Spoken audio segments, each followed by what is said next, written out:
Good morning, dear students. Today we are going to do the poem number 5 from Beehive book, A Legend of the Northland.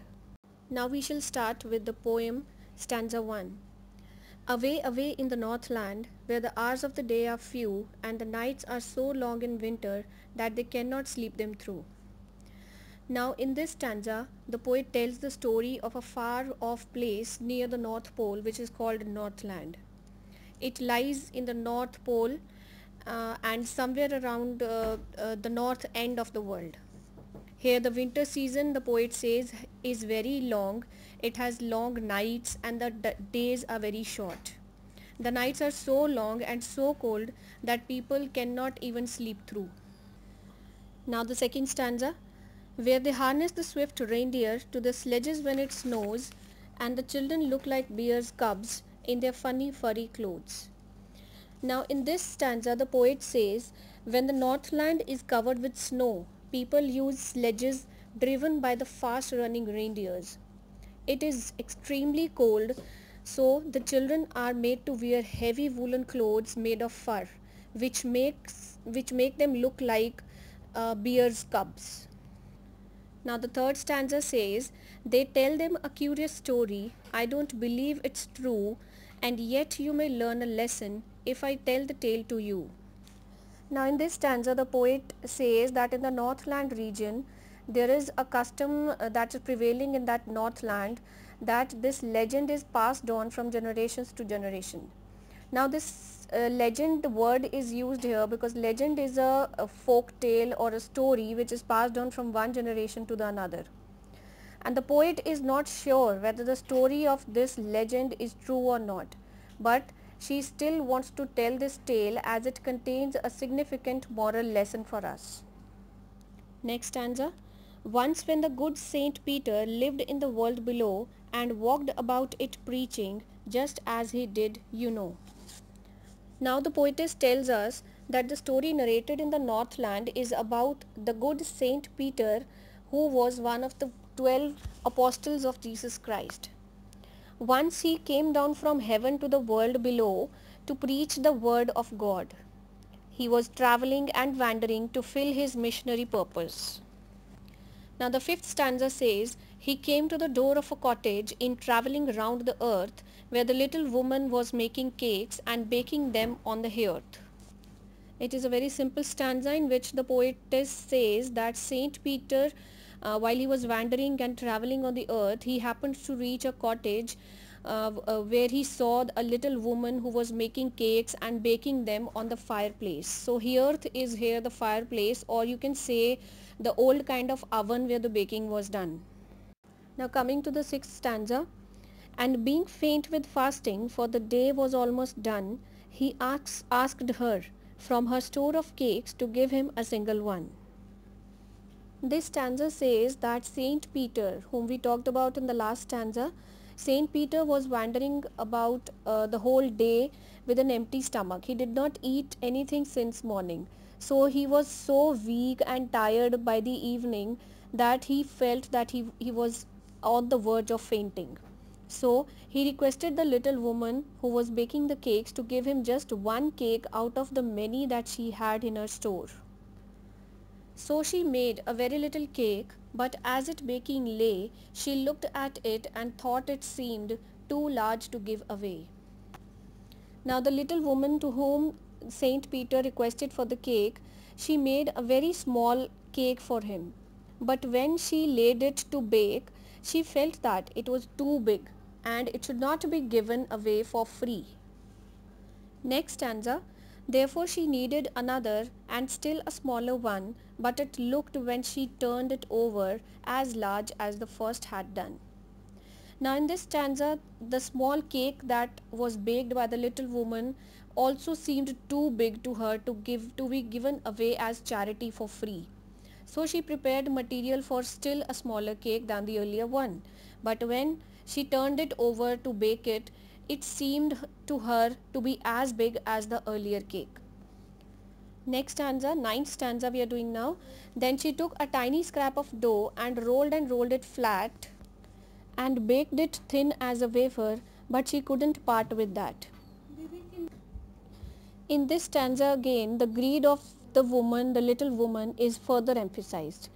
In her effort to make a very small cake for Saint Peter, she took very little dough and went on rolling it till it became thin as a wafer. She was so miserly that she couldn't bear even to give away that thinnest cake. Now the 10th stanza. For she said, my cakes that seem too small when I eat of them myself are yet too large to give away. So she put them on the shelf.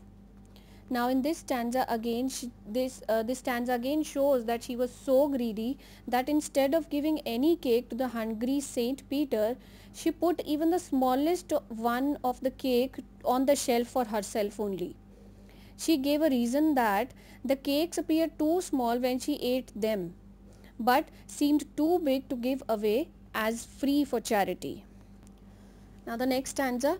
Then good Saint Peter grew angry, for he was hungry and faint, and surely such a woman was enough to provoke a saint. Now in this stanza, the poetess shows that the Saint Peter, who asked the woman for only a single piece of cake, but the woman, overpowered by her greed, did not give him even a thin one. So Saint Peter finally was feeling weak because of hunger and fatigue of the whole day. His temper was provoked by this utterly selfish behavior of the woman. The negativity of the woman was too much for the divine saint to pardon. Coming to the 12th stanza, children. And he said, you are far too selfish to dwell in a human form, to have both food and shelter and fire to keep you warm. Now these are the words of Saint Peter. He grew angry at the greed of that little woman. So he told her that she did not deserve to lead the life of a human being. Although God had provided her food and shelter and also a comfortable warm life, she had not developed the human emotions of self-love and confidence. Selfless love and kindness, Coming to the 13th paragraph. Now you shall build as the birds do, and shall get your scanty food by boring and boring and boring all day in the hard dry wood. Now in this stanza we see that Saint Peter was really angry by the behavior of the little woman. So he pronounced a curse on her. He said that she would no longer enjoy a human life and its comforts of food, shelter and warmth. He instead cursed her to become a bird, especially a woodpecker, who would have to build her own nest and would have to keep digging holes in the hard and dry trunks of trees for her scanty food. Now scanty food means a very little food. Okay children, I know it's a long poem, though it's very interesting. Let's continue. Coming to the 14th stanza. Then up she went through the chimney, never speaking a word, and out of the top flew a woodpecker, for she was changed to a bird. Now in this stanza, after Saint Peter pronounced a curse on the little woman, she instantly went through the chimney without getting a chance to even say a word. She flew out of the top of the chimney, having been turned into a woodpecker. The saint had deprived her of her human form, as she lacked the human values of kindness and charity. Now the next stanza. She had a scarlet cap on her head, and that was left the same, but all the rest of the clothes were burned black as a coal in the flame. Now in this stanza, the little lady, when she went up the chimney by the curse of the saint, she was wearing a red-colored cap on her head. This cap remained on the woodpecker's head as its plume. Plume is, children, the red colored feathers that we can see on the head of the woodpecker. So that is called the plume, which is said to be the crown also. However, all the other clothes worn by the woman got burnt as black as coal due to the flame inside the chimney. Thus, the body of the bird became black. Finally, the last stanza now.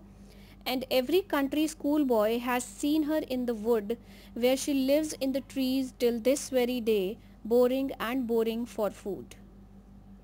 Now, according to the legend, the story or the tale, the woodpecker which every young school going boy can see in the forest is in fact the little woman turned bird.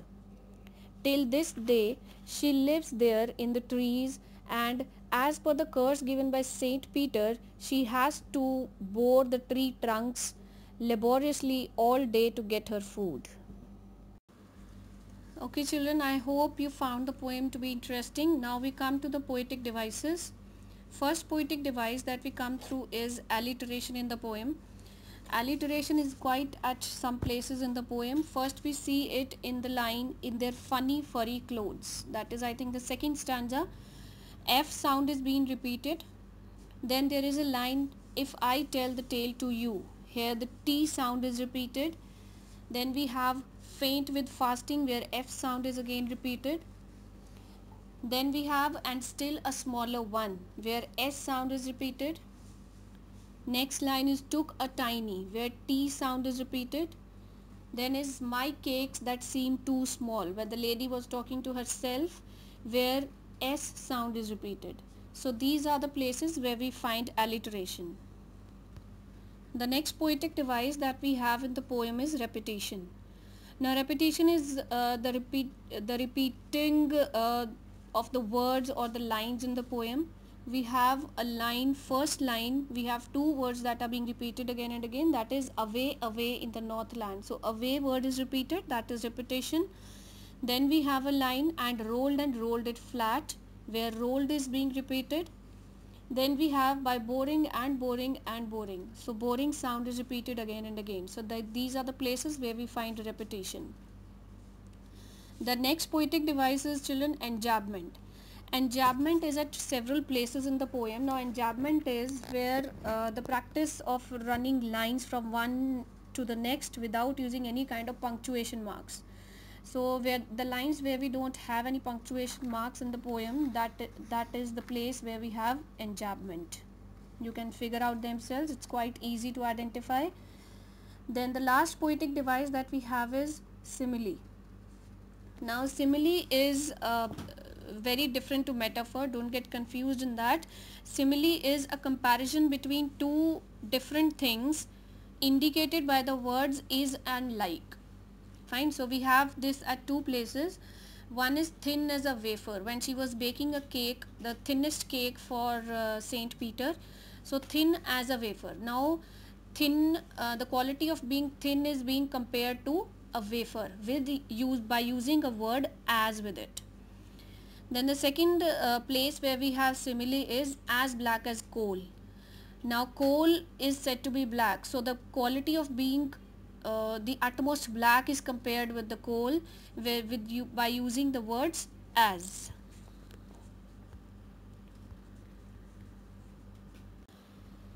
Thank you children, and have a nice day. I hope the poem is quite much clear to you now.